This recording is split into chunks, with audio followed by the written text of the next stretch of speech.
prisidėjo ir Aistės Smilgevičiūtės bei Roko Radzevičiaus sūnus Rapolas ir Ugnius. Ir, kaip sako pati Aistė Smilgevičiūtė, šiame albume yra viena jai labai ypatinga daina. Ji vadinasi 5 širdys.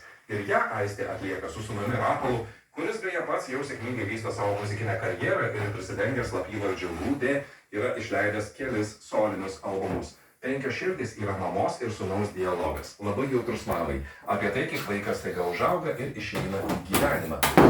Apie šitą dainą pasakoja Aistė Smilgevičiūtė. Šitą kūrinį mes netrukus pasiklausysime, o naujasis Skylės albumas Miško dvasia koncertu bus pristatytas Liepos 15 dieną šalia Klaipėdos ant Kuršių marių kranto vyksiančioje didžiojoje skautų stovykloje.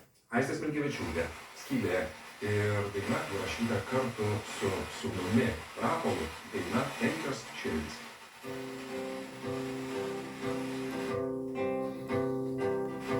Kai tyliai saulė kyla garso ir girdi, tai mūsų širdis kyla į 5 dalis.